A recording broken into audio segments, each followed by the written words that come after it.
अस्सलाम वालेकुम जी, welcome back to my channel. उम्मीद करती हूँ आप सब लोग खैरियत से होंगे।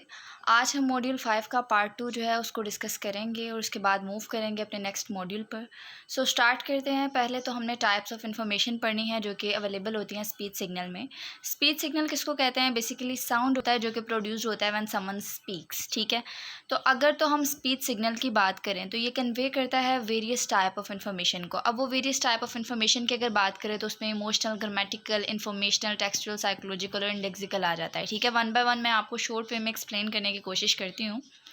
सो पहले अगर हम इमोशनल की बात करें तो उसमें बताते हैं कि जो इंटोनेशन होती है, ठीक है, किस तरह से हम अपनी पिच को राइज एंड फॉल वाली कैटेगरी में लेके जाते हैं, किस तरह राइज करते हैं, किस तरह फॉल करते हैं, ठीक है। तो अगर हम इंटोनेशन की बात करें तो ये एक्सप्रेस करती है हमारे इमोशंस को। जैसे कि जब हम एक्साइटेड होते हैं तो हमारी इंटोनेशन किस तरह हाई हो जाती है, हम किसी बात के लिए अनश्योर हैं, ठीक है, मोटिवेटेड हैं, तो उस लिहाज से हमारी जो इंटोनेशन होगी ना वो बदलती रहेगी। इसी तरह अगर हम ग्रामेटिकल की बात करें तो इसमें इंटोनेशन जो होती है वो इंडिकेट करती है कि कैसे सेंटेंस जो है वो स्ट्रक्चर्ड होता है, ठीक है। जैसे कि इंटोनेशन जो है वो क्वेश्चन के एंड पर जो है वो राइज हो जाती है और स्टेटमेंट के एंड पर जो है वो फॉल हो जाती है, थोड़ा सा पिच जो है वो आप कह लें कि थोड़ी लो हो जाती है, ठीक है। इसी तरह अगर इंफॉर्मेशनल की बात करें तो इसमें जो पीक्स होते हैं, इंफॉर्मेशनल पीक्स, वो इंटोनेशन में हाईलाइट करती है मेन पॉइंट्स को। अब यहाँ पर इंटोनेशनल पीक्स किसको कहते हैं? बेसिकली हाईएस्ट और मोस्ट एम्फसाइज्ड पॉइंट्स जो होते हैं ना उसकी बात की जा रही है। उसके अलावा अगर हम टेक्सचुअल की बात करें तो इसमें इंटोनेशन मदद करती है स्पीच को कोहेरेंट बनाने में, ठीक है। बिल्कुल इसी तरह जिस तरह हम स्पीच को लिखते हैं उसमें किस तरह हम उसको ऑर्गेनाइज करते हैं वगैरह वगैरह। तो बेसिकली टेक्सचुअल है, रिटन टेक्स्ट में हम किस तरह से अपनी इन्फॉर्मेशन को, अपनी स्पीच को कोहेरेंट बनाते हैं उसमें मदद करती है, ठीक है। साइकोलॉजिकल में क्या होता है कि किस तरह रिदमिक इन्फॉर्मेशन जो है वो मदद करती है कॉम्प्लेक्स चीज़ों को याद रखने में। फॉर एग्जांपल आपने कोई फ़ोन नंबर जो है वो याद करना है, ठीक है, तो रिसाइटिंग फ़ोन नंबर, तो इस तरह से आपको याद हो जाएगा अगर आप रिदम की फॉर्म में याद करेंगे। इसी तरह लिस्ट आइटम्स जो होते हैं जिनको हम रिदमिकली फॉर्म में जो है वो रिमेंबर रखने की कोशिश करते हैं, ठीक है। तो ये चीज़ें यहाँ बताई गई हैं, ठीक है। इसी तरह अगर हम इंडेक्सिकल की बात करें तो इंडेक्सिकल में क्या होता है कि स्पीच पैटर्न इंडिकेट करता है किसी की सोशल आइडेंटिटी को। मतलब कि एक पर्सन का एक्सेंट, उसकी जो चॉइस ऑफ वर्ड्स होता है, उसकी जो इंटोनेशन होती है, ठीक है, ये हमें क्लू देती है उस पर्सन के एजुकेशनल लेवल का, ठीक है, उसके रीजनल बैकग्राउंड का। तो बेसिकली हमें आइडिया हो जाता है कि किस तरह के बैकग्राउंड से बिलोंग कर रहा है। तो ये चीज़ बताई गई है कि इस तरह से इंटोनेशन जो है वो कितना ज़्यादा इंपॉर्टेंट रोल प्ले करती है हमारे स्पीच सिग्नल में, ठीक है। देन हम मूव करते हैं अपना नेक्स्ट जो टॉपिक है, रिकॉग्नाइजिंग वर्ड्स, ठीक है। ये बहुत सिंपल सा है। अगर फर्स्ट पैराग्राफ की बात करें इसमें ऐसा कुछ बताया नहीं गया है, जस्ट इतनी सी बात बताई गई है कि रिकॉग्नाइज करना, वर्ड्स को पहचानना, ठीक है, बहुत ज़्यादा ज़रूरी होता है फॉर अंडरस्टैंडिंग स्पोकन लैंग्वेज, ठीक है। उसके अलावा ये मेन फोकस है स्पेशली नॉइज़ी और चैलेंजिंग कंडीशंस में, ठीक है। तो बहुत ज़रूरी होता है रिकॉग्नाइज करना। बहुत सारे मसले मसाइल आ जाते हैं जिसकी वजह से हम ठीक से वर्ड को सुन नहीं पाते, उसको रिकॉग्नाइज नहीं कर पाते। तो ये चीज़ें हैं। उसके अलावा वो बताते हैं कि लिसनर जो है वो साइमल्टेनियसली जो है वो वर्ड और उनके मीनिंग को रिकॉग्नाइज करता है। जैसे कि यहाँ अगर आप देखें, टू मेन सिंक्रोनस टास्क है, मतलब कि जो लिसनर है, ठीक है, वो दो मेन चीज़ें जो है उनको इस्तेमाल करता है जब वो रिकॉग्नाइज करता है वर्ड्स को, ठीक है। अगर पहले स्टेप की बात करें तो उसमें वो आइडेंटिफाई करता है वर्ड्स को और फ्रेजेस को। उसके अलावा अगर हम दूसरा पार्ट देखें तो उसमें वो बताते हैं कि वो एक्टिवेट करता है अपनी नॉलेज को जिसको वो जानता होता है, ठीक है, न्यू वर्ड्स को पहचानने में।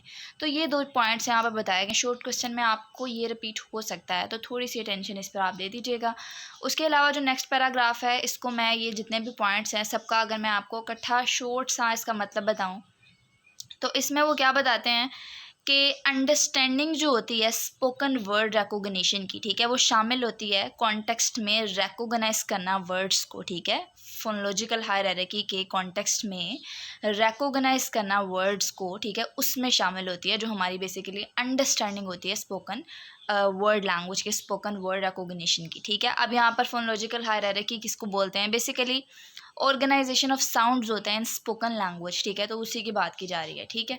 तो यहाँ बेसिकली क्या बताया जा रहा है कि मुख्तलिफ यूनिट्स होते हैं, ठीक है, जो कि क्या करते हैं कि ये यूनिट्स हमें इंपॉर्टेंट रोल प्ले करते हैं लैंग्वेज को समझने में। ये जो यूनिट्स हैं, ठीक है, ये बहुत ज़्यादा इंपॉर्टेंट रोल प्ले करते हैं लैंग्वेज को समझने में। तो अगर हम इन यूनिट्स की बात करें, जैसे कि यूनिट्स में हमारे पास अटेरेंसीज आ जाता है, हमारे पास इंटोनेशन यूनिट्स आ जाता है, लेक्सिकल फ्रेजेस आ जाता है, फोनोलॉजिकल वर्ड्स आ जाता है, उसके अलावा क्लेटिक ग्रुप है। ये सारी चीज़ें आपको थोड़ी बहुत तो पता होंगी। लेक्सिकल में वोकैबुलरी आ जाता है, ठीक है, इंटोनेशन का भी आपको पता है, फोनोलॉजिकल का भी आपको पता है, ठीक है। तो ये सारे यूनिट्स जो हैं और इनके फीचर्स, ये यूनिट रेंज का काम क्या होता है कि लार्ज से लेकर, यानी कि कंप्लीट सेंटेंस से लेकर स्मॉलर, मतलब कि इंडिविजुअल वर्ड तक जो है वो उसको समझने में मदद करते हैं। स्पोकन लैंग्वेज को समझने में इनको मैनेजेबल पार्ट्स में जो है वो डिवाइड कर देते हैं। तो इनका जो है वो ये इंपॉर्टेंट रोल बताया गया है। यहाँ पर आप पढ़ सकते हैं, क्लेटिक ग्रुप की बात की गई है, ठीक है। उसके अलावा मोरा की बात की गई है। मोरस किसको बोलते हैं? बेसिकली पार्ट ऑफ सिलेबल्स होते हैं, ठीक है, जो रिप्रेजेंट करते हैं वेट को, ठीक है, और ड्यूरेशन को। इसी तरह हमारे पास फोनेम्स हैं। सो जस्ट आपने ये याद रखना है कि ये यूनिट्स जो हैं वो किस तरह कंप्लीट, यानी कि लार्जर वे से जो है वो स्मॉलर वे में हमें समझाने की कोशिश करते हैं। किस तरह कंप्लीट सेंटेंस से लेकर जो है वो इंडिविजुअल साउंड्स तक जो है वो हमें इंफॉर्मेशन प्रोवाइड करते हैं। सो जस्ट ये बात यहाँ बताई गई है। उसके अलावा ये जो सारा पार्ट है, इसको भी मैं शॉर्ट वे में अगर एक्सप्लेन करूँ तो इसमें वो बताते हैं कि कुछ सेवरल प्रोसेस हैं जो कि इन्हेंस करते हैं वर्ड रिकॉग्निशन रिलायबिलिटी को, ठीक है। अब अगर हम उन प्रोसेस की बात करें तो उनमें अगर हम पहला पॉइंट देखें तो वो कहते हैं वर्ड रिकॉग्नाइज किया जाता है इसके साउंड से और सर्टेन सिचुएशन में कैसे बोला जाता है उस चीज़ से, ठीक है। इसी तरह अगर हम दूसरा पॉइंट देखें तो वो कहता है स्पीच जो होती है वो प्रोसेस करती है सिक्वेंशली, मतलब कि वर्ड बाय वर्ड, जो कि मदद करती है समझने में न्यू वर्ड के स्टार्ट को और हिंट देती है कि आगे नेक्स्ट कौन सा वर्ड जो है वो आएगा, ठीक है। तो ये चीज़ें यहाँ बताई गई है। जस्ट उसके अलावा जैसे कि यहाँ लिखा गया है कि it locate the onset of the immediately following words and it provide syntactic and smash. तो वही बात जो मैंने अभी आपको बताई है कि जो हमारा नेक्स्ट वर्ड होता है, ठीक है, उसके स्टार्ट का बता देती है और साथ ही हमें हिंट दे देती है कि आगे नेक्स्ट कौन सा वर्ड आएगा। उसके अलावा वो बताते हैं कि क्लूज़ जो होते हैं, जैसे कि इनिशियल साउंड्स हो गए और लेक्सिकल स्ट्रेस, जैसे कि कहाँ पर स्ट्रेस जो है वो पुट किया जाएगा, तो ये मदद करता है वर्ड्स को समझने में, ठीक है। उसके अलावा फोर्थ पॉइंट में वो कहते हैं कि जब हम अनफेमिलियर वर्ड सुनते हैं तो हमारा जो ब्रेन होता है वो टेम्परेरीली क्या करता है कि उसको शॉर्ट टर्म मेमोरी में रख लेता है। तो जब हम यूज़ करते हैं अदर इन्फॉर्मेशन को तो वो उस वर्ड को समझने में जो है वो मदद दे रहा होता है, ठीक है। इसी तरह आगे जो लास्ट पॉइंट है उसमें वो बताते हैं आइडेंटिफाई करना मोस्ट लाइकली वर्ड को, ठीक है, एनालाइज करके इसके साउंड स्ट्रक्चर को। तो ये सारी चीज़ें हैं कि आप साउंड स्ट्रक्चर से एनालाइज कर सकते हैं, आप वर्ड से नेक्स्ट वर्ड क्या आएगा वो आपको इन्फॉर्मेशन पता चल सकती है। सो आगे जो मोस्ट लाइकली वर्ड है, ठीक है, जिसका सबसे ज़्यादा इम्कान होता है, उसको एनालाइज करना उसके साउंड स्ट्रक्चर से, ठीक है। अकोस्टिक स्ट्रक्चर की बात की जा रही है, यानी कि उसके साउंड स्ट्रक्चर से अकोस्टिक करेक्टरिस्टिक की बेस पर साउंड का मीनिंग और प्रोबेबल कोज जो होता है उसको समझना।